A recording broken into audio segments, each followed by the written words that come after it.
نحمده ونستغفره ونؤمن به ثم نتوكل عليه ونعوذ بالله من شرور أنفسنا ومن سيئات أعمالنا من يهده الله فلا مضل له ومن يضلل فلا هادي له أشهد أن لا إله إلا الله وحده لا شريك له وأشهد أن محمدا عبده ورسوله صلى الله عليه وعلى آله وأصحابه ومن تبعهم بإحسان إلى يوم الدين. أما بعد، أوصيكم بنفسي بتقوى الله عز وجل كما قال تعالى في تنزيل: يا أيها الذين آمنوا اتقوا الله حق تقاته ولا تموتن إلا وأنتم مسلمون. قال الله تعالى: يا أيها الناس اتقوا ربكم الذي خلقكم من نفس واحدة خلق منها زوجها وبث منهما رجالا كثيرا ونساء واتقوا الله الذي تساءلون به والأرحام إن الله كان عليكم رقيبا. قال الله تعالى: يا أيها الذين آمنوا اتقوا الله وقولوا قولا سديدا يصلح لكم أعمالكم ويغفر لكم ذنوبكم ومن يطع الله ورسوله فقد فاز فوزا عظيما.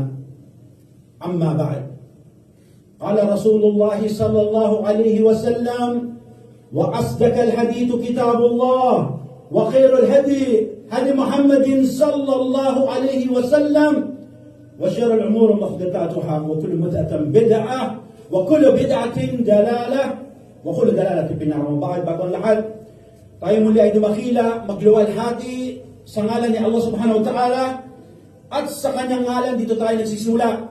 Ako ay nagpapakupkop kay Allah subhanahu wa ta'ala laban sa kasamaan ng aking mga sarili at sa kalaswaan ng ating mga gawa. Sino man ang gabayan ni Allah subhanahu wa ta'ala ay wala nang makapagliligaw pa sa kanya. At sino man ang pabayaang maligaw ni Allah subhanahu wa ta'ala ay wala nang makapaggagabay pa sa kanya. Ako ay sumasaksi na walang ibang Diyos na dapat sambahin na mas higit pa kay Allah subhanahu wa ta'ala. At wala nang ibang dapat na gabay na sundin ang isang Muslim na mas higit pa sa gabay ni Propeta Muhammad sallallahu alaihi wasallam. Hinabilin ni Allah subhanahu wa ta'ala sa kanyang aklat na pinababa ang Quran. Allah ta'ala: o kayong mga mananampalataya, katakutan niyo si Allah at huwag kayong pumayag na kayo'y abutan ng kamatayan maliwan na lamang na kayo ay Muslim na o nananatiling Muslim. Sinabi pa ni Allah subhanahu wa ta'ala: o kayong mga tao, tinatawagan ng mga tao, babae o lalaki, basta tao, anya matakot tayo sa ating Panginoon na siyang lumalang sa unang tao na si Adan, at pagkatapos niya ay nilalang niya ang asawa nito na si Hawa o si Eva, at pagkatapos ay pinalabas ni Allah subhanahu wa ta'ala ang maraming kalalakihan at kababaihan na siya naman naging bahagi ng populasyon ng mundo nito. Katakutan anya natin si Allah at huwag tayong maglagot at magputol ng ating samahan sa ating mga magulang dahil tunay na tayo tatanungin ni Allah patungkol dito. Sinabi pa ni Allah: o kayong mga mananampalataya, anya tayo ay magsabi ng pawang katotohanan ng makatwiran. Sino man sa atin magiging makatotohanan kay Allah at sa kanyang sugo at sa ninyong ito ay makakamtan ng gantimpalang dakila. At pagkatapos, tunay po ng pinaka-mainam na salita. Wala nang totoong salita na masihigit pa sa salita ni Allah, ang Quran, at wala nang ibang pinaka-mainam na gabay na dapat sundan ang isang Muslim na masihigit pa sa gabay ni Propeta Muhammad sallallahu alaihi wasallam. Noong nakaraang linggo, sa huli nating pagtitipon, ay ating narinig ang patungkol sa ginawa o ginawa-gawa ng mga tao na umano ang mga ito ay gawaing pagsamba. Umano ang kanilang ginawa o pinaggagawa ay dahil anya sa pagmamahal, reflection daw ng kanilang pagmamahal sa sugo ni Allah sallallahu alaihi wasallam.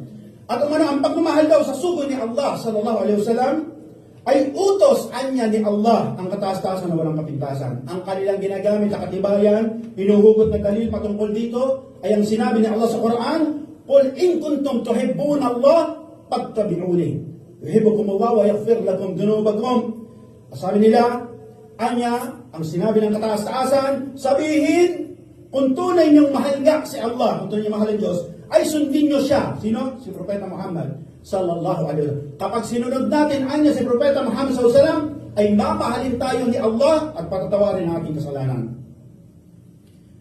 Ang pagdiriwang na ating tinutukoy o yung mga bagay na kailang ginagawa ay walang iba kundi ang pagsaselebra ng kaarawan ng Propeta Muhammad sallallahu alaihi wasallam. Ito yung tinatawag natin ng Maulid an-Nabi. Sinabi natin na may iba sa kanila na maging sa kanilang sokmed o social media ay bumabati ng happy birthday, Prophet Muhammad, Ya Rasulullah, no? May ibang grupo naman, bumibili pa ng cake, sinusulatan yung cake, sinabi natin nakaraan, na nilalagyan pa ng happy birthday of Prophet Muhammad. Astaghfirullah. Tayo naman, kapag sinaway natin sila, pinigilan ang mga ganitong gawain, na silang mga nagseselebra ng kaarawan o birthday ng Propeta Muhammad SAW, at kapag tayo'y nagtanong sa kanila, bakit nyo ginagawa ito? Wala namang itong katibayan o asal pinagkunan sa Islam. Kanilang sasabihin sa iyo. Kasi ikaw, hindi mo anya mahal ang Propeta Muhammad SAW. Kaya kinag-celebrate ng birthday niya. Kasi ikaw, jahil ka, mangmang ka. Kaya ka hindi nagsa-celebrate ng birthday ng Propeta Muhammad SAW. Kasi anya ikaw, natuto ka sa Saudi Arabia, wahabi ka, kaya sobrang mong higpit at hindi mo mahal ang Propeta Muhammad SAW. Kaya tanong natin, may katibayan ba sa Islam ang pagsaselebra ng kaarawan ng sugo ni Allah sallallahu alaihi wasallam?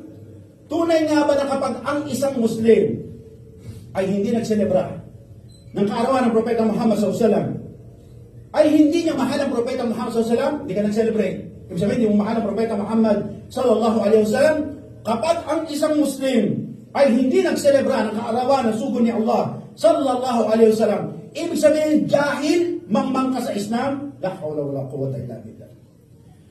Faqad sami'at anda Aisha radhiyallahu anha, qala Rasulullah sallallahu alaihi wasallam, man amala amalan falaysa amruna fahuwa rad. At narinig na sinabi ni Aisha, ang may bahay ng Propeta Muhammad sallallahu alaihi wasallam, na sinabi anya ng sugo ni Allah sallallahu alaihi wasallam, sino man anya ang gumawa-gawa ng gawain dito sa riyong ito na hindi naman nagmula sa Propeta Muhammad SAW ay tatanggihan. Sabi hindi tanggap, pahuwarad. Sabi nga ng mga scholars ng Islam, fahadal hadid mimma yanbaghi al-muslimun ay yuhafidihi wasta'amalahu fi ibtal al-munkarat.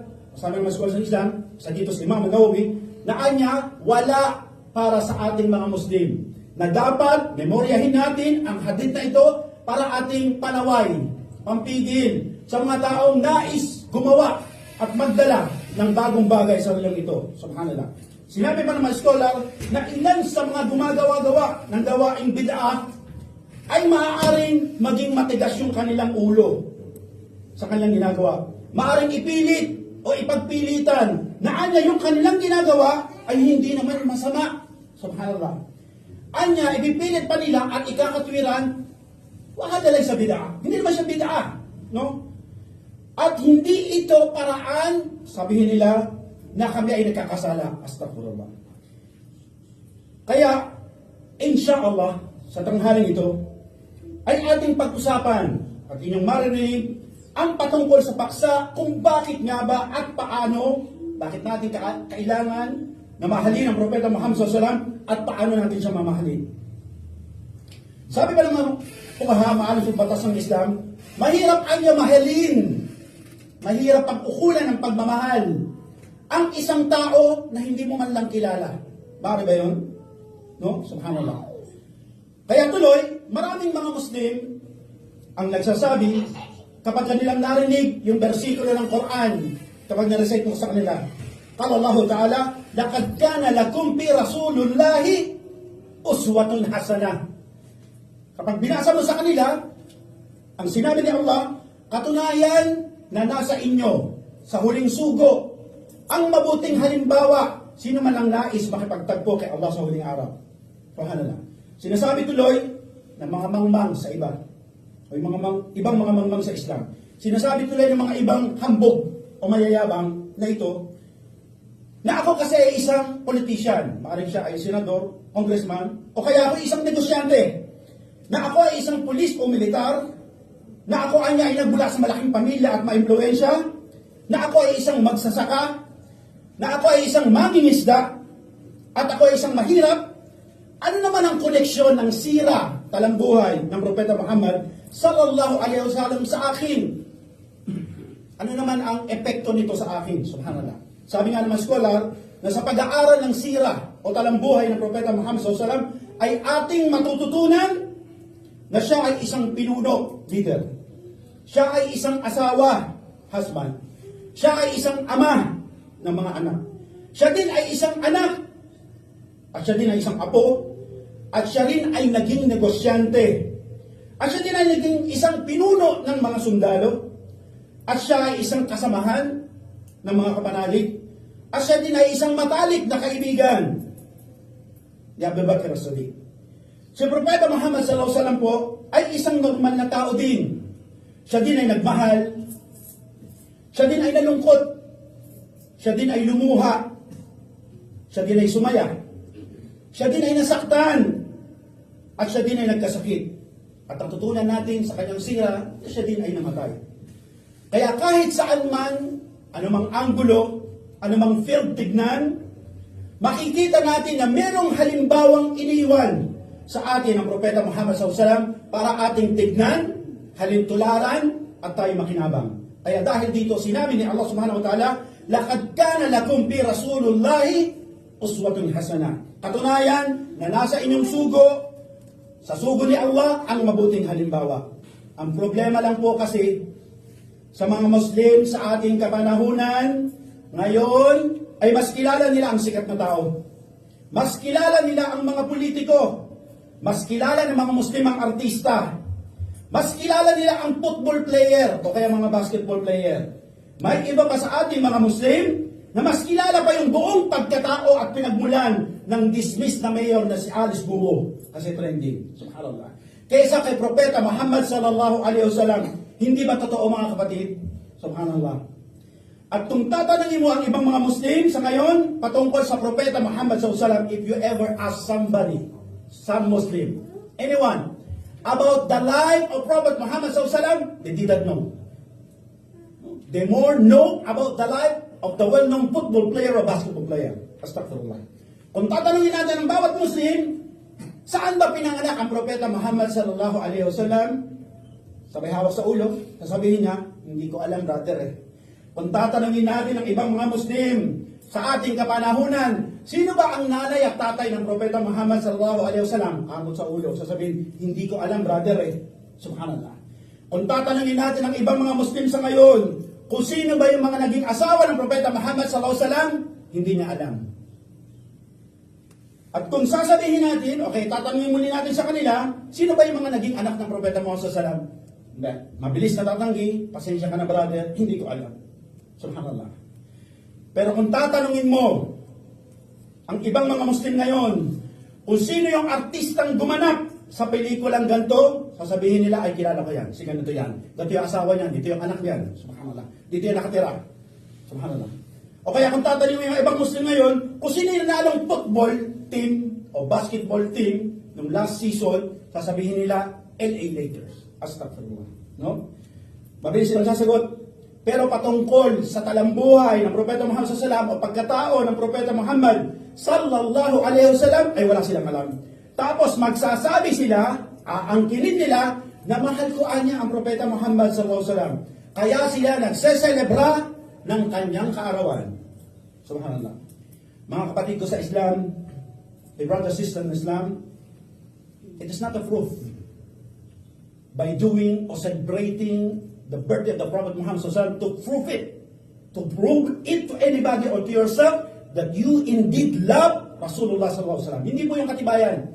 Hindi katibayan sa inyong sarili at sa ibang tao na magselebra ka ng kaarawan ng Propeta Muhammad SAW para sabihin mong mahal mo ang Propeta. Hindi po katibayan na tayo mag-post sa ating social media na kayo ay bumili ng cake at nagsaselebra kayo ng kaarawan ng Propeta Muhammad SAW na para ipakita mo sa mga tao na mahal mo ang Propeta. وصلى الله وسلم على نبينا محمد وعلى آله وأصحابه ومن تبعهم بإحسان إلى يوم الدين وبعد. Tunay po na napakadaming pag-atake, paninira, pambabastos sa katauhan sa ating kapanahonan ni Propeta Muhammad sallallahu alaihi wasallam.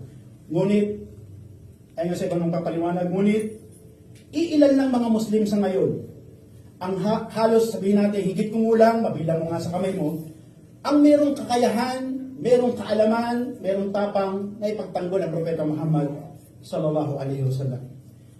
Iilang mga Muslim lang sa ating ang kayang sabihin sa mga tao, sa sokmed, na ang Rasulullah sallallahu alaihi wasallam ay hindi naaayon sa kanilang maling pananaw. Subhanallah. May mga Muslim na kapag nakaharap mo, kapag sinabi mo sa kanya, brother, ba't hindi ka gumawa ng artikulo? Ba't hindi ka gumawa ng post sa social media?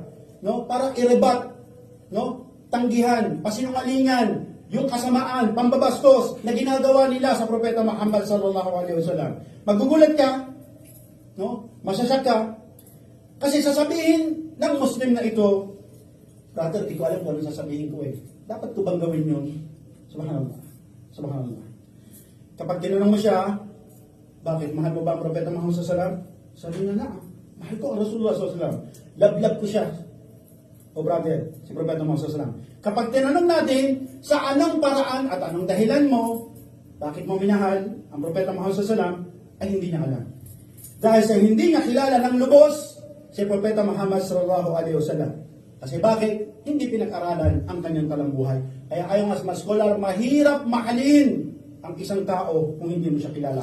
Nang dahil dito, muli, sinabi ni Allah subhanahu wa ta'ala, "Qul in kuntum tuhibbuna Allah, fattabi'uni yuhibbukum Allah wa yaghfir lakum dhunubakum." At dahil dito sinabi ni Allah, sabihin, kung tunay niyong mahal si Allah, ay sundin niyo si Propeta Muhammad sallallahu alaihi wasallam. Nang sa ganung paraan, kapag sinunod niyo siya, ay mamahalin kayo ni Allah at patatawarin kayo sa inyong kasalanan. At pagkatapos, tayo ay inutusan ni Allah subhanahu wa ta'ala na magpadala ng salawat sa ating mahal na Propeta Muhammad sallallahu alaihi wasallam pagkatapos niyang utusan ang mga anghel sa kalangitan. Sa pagsasabi ng inna Allah wa malaika yusalluna ala nabi ya ayyuhalladhina amanu sallu alaihi wa taslima.